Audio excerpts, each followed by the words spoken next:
Mars 1915. En pleine Première Guerre mondiale, une affaire éclate. 4 caporaux sont fusillés à Suippes, accusés de désobéissance après avoir refusé un ordre qu'ils considéraient comme insensé. Cette affaire est étouffée pour protéger l'état-major français.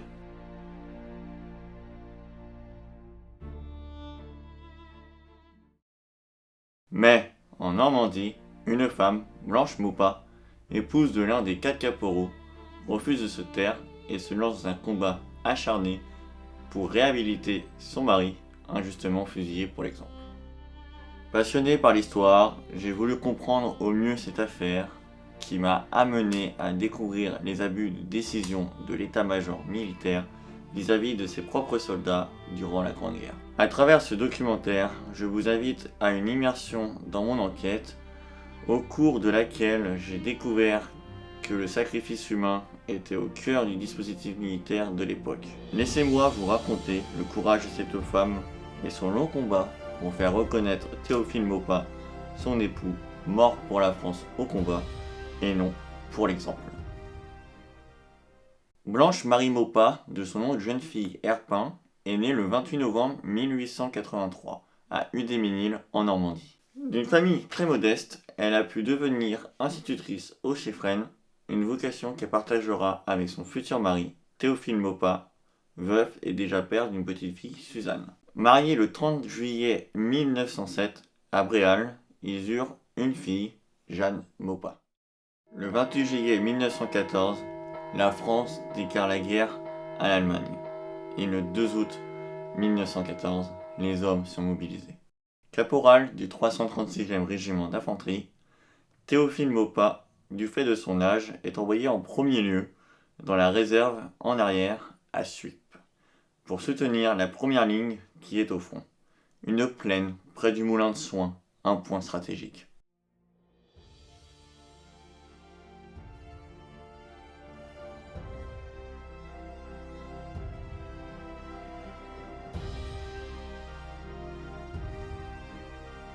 Afin de m'imprégner de la vie quotidienne de ces soldats dans les tranchées qui ont connu l'enfer et beaucoup la mort pendant les batailles, je me suis rendu sur place, à Soins, dans la Marne.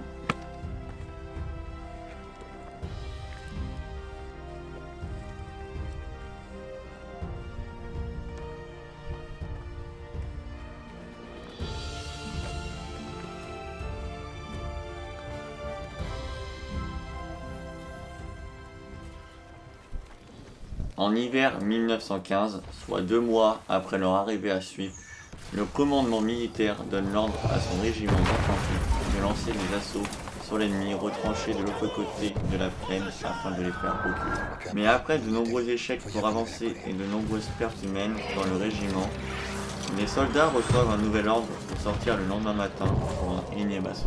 Son but était censé être une offensive surprise pour l'ennemi, car elle devait avoir lieu au petit matin et juste après les bombardements de l'artillerie française. Au petit matin, et après le signal convenu, les hommes lancent l'offensive malgré leur fatigue cumulée de la veille. Malheureusement, rien ne se passa comme prévu. Les Allemands se doutent de l'offensive et l'artillerie française vise auprès des tranchées de leurs compatriotes. À cause des barbelés qui bloquent le No Man's Land, beaucoup de soldats meurent. Face à ces horreurs et ce carnage, les soldats opèrent un demi-tour et retournent dans leurs tranchées pour sauver leur vie. J'ai mon arrière-grand-père qui s'appelle Alphonse Avin, qui était au 336e régiment d'infanterie, à la 19e compagnie. C'était le régiment des caporaux de soins. Et certes, il n'était pas dans la même compagnie que ces caporaux, mais il a vécu les mêmes enfers, dans les mêmes tranchées. À leur arrivée dans la tranchée, surgit le lieutenant-colonel qui pense aussitôt que les hommes ne sont pas sortis comme il l'avait demandé alors qu'ils en revenaient. Ne cherchant pas à comprendre et hors de lui, il menace de poursuites disciplinaires les soldats et le caporal Maupas s'ils ne vont pas au front. Les hommes se rebellent et prennent la défense de Théophile qui refuse de renvoyer ses soldats à l'abattoir comme ils l'ont fait au signal convenu. Le 10 mars 1915, la compagnie est relevée et rapatriée à Suippes. La plupart des soldats pensent un retour au calme et dans leur famille. Arrivés à la caserne, 4 caporaux, Théophile Maupas, Louis Girard, Louis Loufoulon et Lucien Le Chat sont arrêtés avec une trentaine de soldats et inculpés pour refus d'obéissance devant l'ennemi. Le 16 mars 1915, le Conseil de guerre se réunit et refuse d'entendre les officiers qui souhaitaient défendre les caporaux. Le caporal Maupas adresse une dernière lettre à sa femme. Des mots forts sont écrits. Je n'ai plus la force, ni de vouloir, ni d'espérer quoi que ce soit. Je ne vais pas continuer, ma pauvre Blanche. Je ne vais pas continuer. Je te ferai de la peine, trop de peine, et je pleurerai encore. Aujourd'hui, je vais savoir le résultat de l'affaire. Les derniers mots de la lettre sont encore plus poignants. Embrasse bien fort ma Jeannette, que je t'aime, mon Dieu, et que je pleure. Le verdict est sans appel. 32 hommes sont acquittés et les 4 caporaux sont condamnés à mort. Le 17 mars 1915, à 13h, les 4 caporaux sont fusillés pour l'exemple. En ligne, dans la caserne de Suippes, devant tous les bataillons et leurs camarades. Ils ont été tués par les balles des leurs. Et tous les hommes ont été obligés de défiler devant ces corps. Et ça a dû terriblement toucher tous ces soldats. Ça a dû les marquer terriblement, profondément. Quand il y a eu cette affaire, comme lui était avocat, avec quelques autres, ils ont été donc désignés pour essayer de défendre les caporaux. Et c'est ce qui s'est passé, mais en réalité, et il l'a dit d'ailleurs par la suite, je vous le redirai, mais l'affaire était truquée. Ils sont morts, dit-il, après, et c'est un document qui a pu servir pour réhabiliter Maupas et ses 3 autres collègues caporaux. Il a dit le procès était truqué, ils sont morts assassinés. C'était quand même très fort. Il faut se replacer dans le contexte de l'époque. En mars 1915, donc c'est quelques mois après le début de la guerre, on pensait que ça serait rapide, facile, et puis finalement, ça n'a pas été tout à fait ça. On commence un petit peu à faire une guerre de position et des difficultés à pouvoir avancer. Et les gars, on leur donne des ordres qu'ils n'entendent pas. Et lui essaie de les défendre. Et donc quand on se replace dans le contexte, si vous voulez, c'est pas dans un tribunal avec une barre, la barre où on viendrait déposer un président, etc. Tout ça, c'est à la lueur d'une bougie. Il faut s'imaginer dans une salle de classe, une salle de mairie de campagne, il y a plus d'un siècle. Donc c'est à la lueur un peu vacillante. Vous avez eu quelques heures, et c'est ce qu'il dit après dans des courriers, qui d'ailleurs sont connus qu'un peu plus tardivement parce qu'il y avait aussi la censure militaire. Les jours suivants, Blanche est informée de la mort de son mari, mais sans aucune indication spécifique. Alors qu'en parallèle, Blanche reçoit des lettres de plusieurs compagnons de tranchée qui lui expliquent ce qui s'est réellement passé. Pour elle, l'exécution de Théophile constitue un crime. Commence alors un long combat pour réhabiliter son mari, Théophile Maupas, qui durera 19 ans. Blanche Maupas, c'est une personnalité, je dirais, une très forte personnalité. Déjà, je dirais avant. Elle est quand même d'assez basse extraction, puisque c'est la fille naturelle d'une fille de ferme, donc fin du 19e siècle, c'est pas grand-chose. Elle réussit à devenir institutrice, ce qui est déjà un sacré exploit pour l'époque. Ensuite, elle se marie avec son directeur d'école. Et il y a l'affaire, l'exécution de son mari, du caporal Maupas, et elle se retrouve un peu mise au banc de la société. Et donc, elle recommence un combat pour son mari, et je pense aussi pour elle, et ses enfants, ses 2 filles, pour la réhabilitation. Et je pense que sans son caractère, elle n'y serait pas arrivée. Reconnue femme forte et charismatique, la Ligue des droits de l'homme se joint à Blanche dans son combat. Ensemble, ils déposent en 1921, soit 6 ans après l'exécution de Théophile, une première révision du jugement à la Cour de cassation qui malheureusement n'aboutira pas. Blanche, plus déterminée que jamais, ne se décourage pas. Elle est allée un nombre incalculable de fois à Paris ou ailleurs. D'ailleurs, j'ai des souvenirs d'enfance. Elle, je l'ai connue puisque j'avais 5 ans quand elle est décédée. Je suis allé plusieurs fois la voir. Elle habitait à côté d'Avranches. Mais mon père, mon grand-père, son gendre, malheureusement, je l'ai pas connu, mais mon père me racontait souvent que, en fait, Blanche Maupas, c'était Gaston, demain ou après-demain, on prend la voiture, il faut aller à Paris, il faut aller là-bas. Donc, mon grand-père lui servait de chauffeur régulièrement et c'était des déplacements très souvent. Et toujours dans ce combat, quoi. Ça a été vraiment l'œuvre de sa vie. Et dira même. Je me rendrai au tribunal, et si pénible que soient pour moi ces audiences, il faut que jusqu'au bout, je suive les débats. Je dirais que Blanche Maupas a tout fait dans la réhabilitation de son mari. Parce que je pense que sans elle, il n'y aurait jamais eu de réhabilitation. La réhabilitation, c'est son œuvre. Voilà, en fait, dès le départ, elle a des témoignages comme quoi il n'aurait pas dû être exécuté, que c'est une injustice. Et donc, alors que la guerre continue, elle recueille des témoignages, mais sans faire de bruit. C'est-à-dire qu'elle attend la fin de la guerre pour vraiment mener un combat plus officiel. Et donc, elle fait, comme on dit, elle fait feu de tout bois. Au départ, elle a le soutien de toutes les associations d'anciens combattants. Après, ça se dilue un petit peu. Il y a certaines associations il y a des gens qui sont, partisans de voilà, la guerre est finie. Il y a eu des morts partout, donc on n'en parle plus. Ouais. Et bon, c'est beaucoup d'associations de gauche qui veulent continuer et trouvent des soutiens dans toutes les strates. Et donc, c'est elle qui mène le combat. Sans elle, il n'y aurait pas eu, à mon avis, de réhabilitation à cette époque-là, puisque il y a d'autres familles qui mènent le combat, mais je crois que c'est le sien qui a eu le plus de retentissement. La plus ancienne obédience maçonnique française, le Grand Orient de France, des associations d'anciens combattants et des syndicats d'instituteurs rejoignent Blanche dans son combat. Blanche devient alors une héroïne qui soulève l'opinion publique et résiste face au gouvernement de l'époque.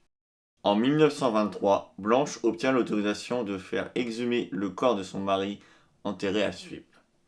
Théophile Maupas est ainsi enterré à Sartilly le 9 août 1923 en présence d'une foule considérable. Le 20 septembre 1925, à Sartilly, a lieu l'inauguration d'une stèle en bronze réalisée par Pierre Moreau-Vautier, représentant les 4 caporaux, les yeux bandés et ayant pour témoin le symbole de la justice ployé à leurs pieds. En 1926, 5 ans après la première demande, Blanche redépose un deuxième examen du jugement, mais la Cour le rejette une nouvelle fois. Le 2 mars 1934, soit après 19 années de combat, la Cour spéciale de justice militaire se réunit à Rennes, en Ille-et-Vilaine, pour réexaminer le dossier. Le tribunal militaire rend alors son verdict et justice est rendue aux 4 caporaux fusillés, reconnaissant enfin que l'ordre donné lors de l'attaque était irréalisable. Théophile Maupas et ses 3 autres compagnons d'armes sont enfin réhabilités. Le nom de Théophile Maupas est ensuite rajouté sur les monuments aux morts pour la France, à Sartilly et aussi au Chéfrenne. Après une lutte acharnée et sans jamais baisser les bras, Blanche Maupas dira aux journalistes: 20 ans de tristesse, de lutte, de souffrance, de sacrifice pour obtenir la réparation d'une iniquité militaire commise en moins de 20 minutes. Elle racontera cette histoire dans son livre Le Fusillé, publié en 1934. Moi, je conseille la lecture de son livre qui s'appelle Le Fusillé, déjà qui est assez surprenant parce qu'elle parle d'elle à la 3e personne, et survit à la grippe espagnole, et survit à un accident de voiture assez grave quand elle va, si mes souvenirs sont bons, pour se soigner à Bagnoles-de-l'Orne, et traverse un certain nombre de choses en plus du combat de la réhabilitation, et à chaque fois, elle s'en sort. Et donc, elle décédera qu'en 1962. Aujourd'hui, elle repose en paix avec sa fille Jeanne Maupas, aux côtés de son cher époux, pour lequel elle se sera battue toute sa vie, pour laver son honneur, souillé par l'état-major militaire. Le courage et le caractère de Blanche aura non seulement permis de rétablir la vérité sur la mort de son mari et de ses camarades, mais aussi de réhabiliter par la suite de nombreux soldats fusillés injustement. Le combat de Blanche a vraiment été exemplaire. Vraiment, ça a été un combat, évidemment, à l'origine, un combat pour réhabiliter son mari. Bien évidemment, c'était un combat personnel pour laver l'honneur de son mari et au nom de sa fille aussi, de ses enfants d'une certaine façon, laver l'honneur des 3 autres caporaux. Mais en réalité, derrière ça, elle a aussi donné du courage, de la force à d'autres. Et c'est aussi ce qui a permis par la suite d'autres réhabilitations. Donc c'est une démarche individuelle, affective à l'origine, et encore une fois pour l'honneur à sauver, mais qui est une démarche, à mon sens, et ça a été dit et écrit par des spécialistes, moi je ne suis pas historien, mais qui a été aussi une force d'agrégation, qui a montré l'exemple aussi, et que la détermination pouvait conduire à des réhabilitations aussi, et que le combat valait la peine d'être mené. Oui, c'est un combat à la fois individuel et collectif. Ce combat, bon, pour moi, il était légitime. C'était un combat légitime parce que bon, l'exécution est comment dire, on pourrait qualifier de extraordinaire. Et en fait, bon, j'ai eu la chance de rencontrer des gens, notamment le général Bach, Nicolas Offenstadt, sur d'autres, sur des commémorations et aussi sur un tournage. Et donc, j'ai un peu reconstitué parce que quand on parle des fusillés, pour l'exemple, de la guerre de 14, on parle toujours des fusillés de 17, où il y a les mutineries et tout. Alors qu'en fait, il y a très peu d'exécutions en 17, et que la plupart des exécutions ont lieu à partir de la fin 14 jusqu'à peu près la mi-16. Et quand je dis extraordinaire, c'était ça, c'est-à-dire qu'en fin 14, l'État, enfin le pouvoir politique donne les pleins pouvoirs à l'armée, et c'est là où arrivent des tas d'exécutions, comme bon, il y a celle de mon arrière-grand-père. Bon, au départ, ils sont quand même 24 à être jugés, et il n'y en a que 4 qui sont fusillés. Et pourquoi ces 4-là? Parce que dans leur, alors je ne sais plus si c'était section, dans leur section, il n'y a plus aucun sous-officier. Ils ont tous été tués. Dans les autres sections, il reste des sous-officiers qui défendent leurs hommes. Théophile Maupas et ses 3 autres compagnons se retrouvent donc seuls face à leur destin. Clairement, ceux qui les ont incriminés, ceux qui les ont tirés au sort en mars 1915 savaient pertinemment qu'ils étaient innocents.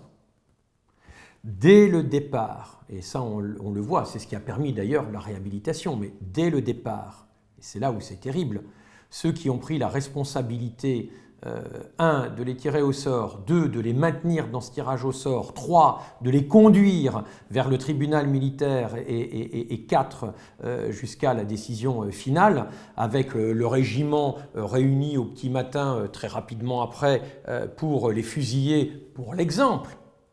Dès le départ, même si ça n'a pas été peut-être théorisé comme on le théorise aujourd'hui, je ne suis pas sûr qu'à l'époque on ait dit on va faire à tout prix des fusillés pour l'exemple.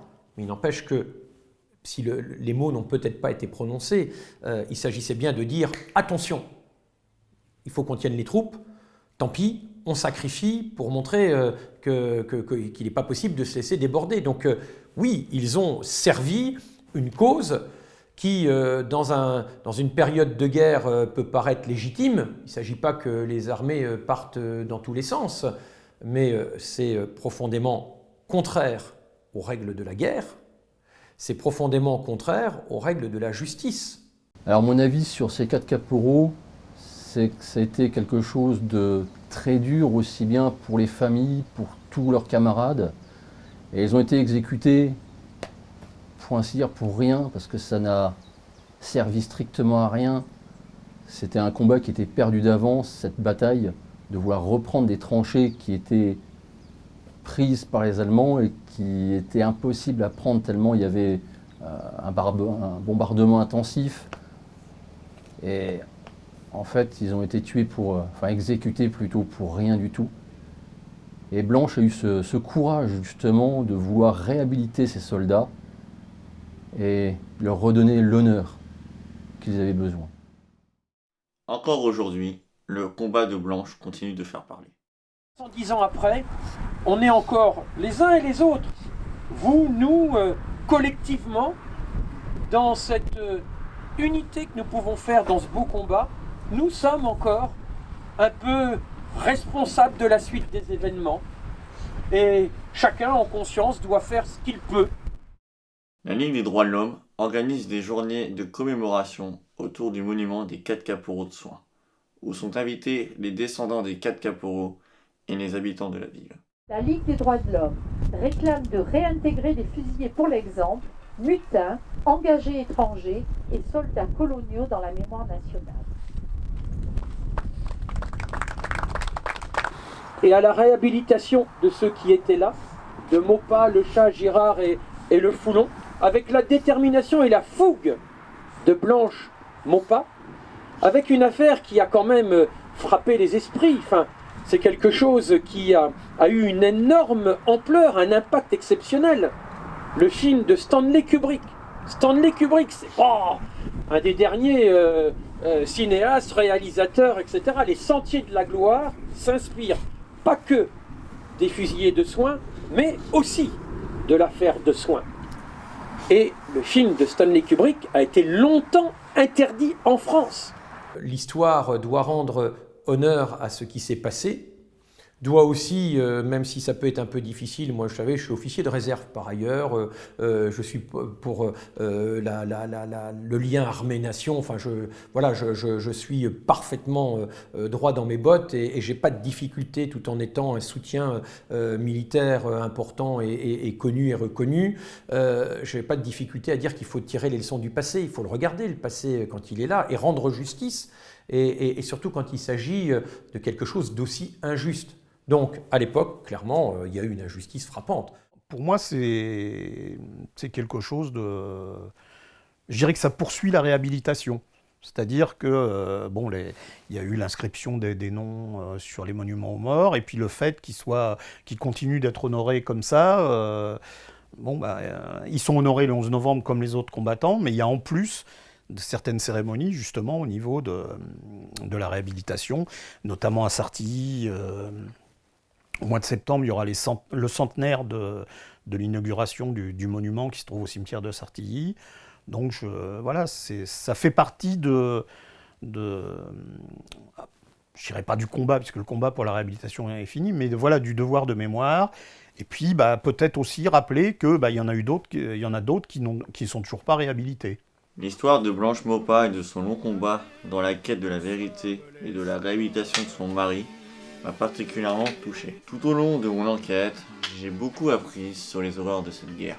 Malheureusement, ces exactions militaires internes ne sont pas abordées en histoire au collège, ce qui est fort dommage. En effet, ces simples soldats, venus du civil, étaient conscients et suffisamment intelligents pour reconnaître les dangers encourus pour une bataille, mais pas écoutés par les élites de l'armée. Ce qui me choque dans cette histoire, c'est que les officiers responsables de ces exécutions arbitraires n'ont pas été condamnés. Doucement dans l'ombre, sous la pluie qui tombe, les petits chasseurs vont chercher leur tombe. Adieu la vie, adieu la boue, adieu toutes les femmes. C'est bien fini, c'est beau toujours de cette guerre infâme. C'est la crâne sur le plateau, on doit laisser sa mort. Car nous sommes tous condamnés, nous sommes les sacrifiés.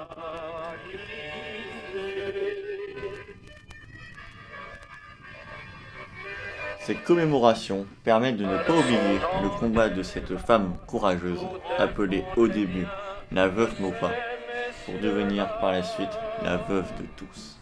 Ceux qu'ont le pognon, ceux-là reviendront, car c'est pour eux qu'on crève. Mais c'est fini, car les troufions vont tous se mettre en grève.